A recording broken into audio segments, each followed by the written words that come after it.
छौं के पढ्न गएका छौं समूह तपाईलाई थाहा छ समूह भनेको के हो एकजना उठेर भन्नुस् त समूह भनेको के हो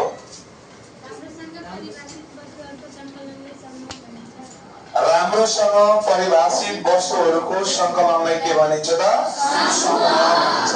यसलाई हामीले इंग्लिशमा a set is a collection of well defined objects भनेर पनि भन्न सक्छौं बुझ्नुभयो नि कुरा है अनि एउटा समूहलाई जनाउने विधि कतिवटा हुन्छ तीनवटा हुन्छ के हो थाहा छ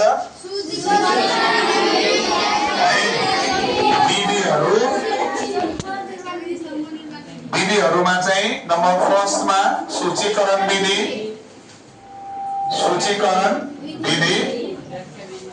नम्बर सेकेन्ड मा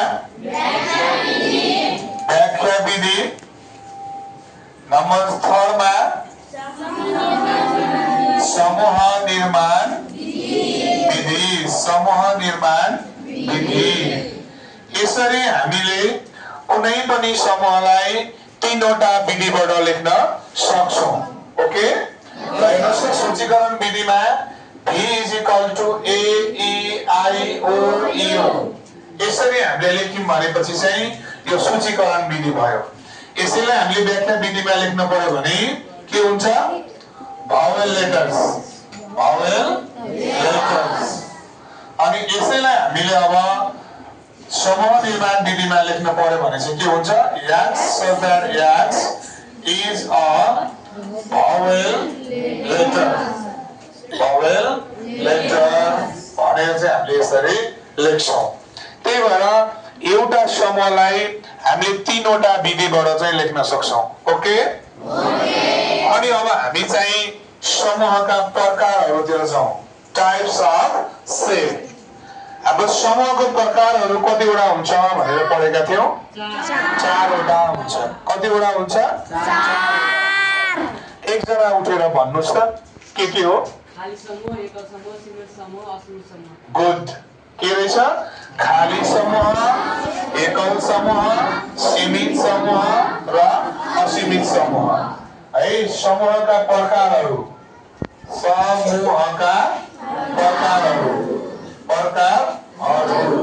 कतिवटा छ चारवटा के हो खाली समूह एकल समूह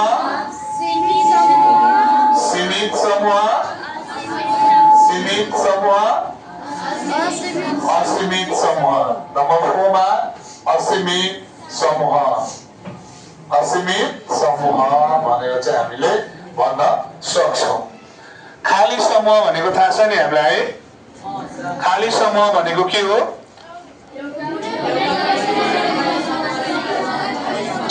यसरी चाहिँ नभन्ने कि तपाईहरुले मैले सिकाएको छ नि त जहिले पनि टिचरले क्वेशन गरिसकेपछि सामूहिकमा क्वेशन सोध्नुहुन्छ तर आन्सर दिने बेलामा चाहिँ हामीले एकजना उठेर दिनुपर्छ तपाईहरु क्याङ बोलेको सुन्दैन नि हो है ल स्ट्यान्ड अप है कुनै पनि सदस्य नभएको समूहलाई खाली समूह good thank you clap for him कुनै पनि सदस्यहरु नभएको समूहलाई के भनिन्छ खाली समूह भनिन्छ गुड एकल समूह भनेको के हो एकजना उठेर भन्नुस् त कसले भन्छ एकल समूह भनेको के हो उठेर भन्नुस् त गुड नाइस एउटा मात्र सदस्य भएको समूहलाई एकल समूह भनिन्छ oh good clap for him एउटा मात्र सदस्य भएको समूहलाई एकल समूह भनेर भनिन्छ त्यसैगरी अर्को एकजनाले भनिदिनुस् त सीमित समूह भनेको के हो त उठेर भनिदिनुस् एकजनाले क्वेशन स्ट्यान्ड अप निजी सदस्यहरू गर्न सकिने उहाँलाई सपोर्ट गर्नुस् त कसैले सीमित समूह भनेको के हो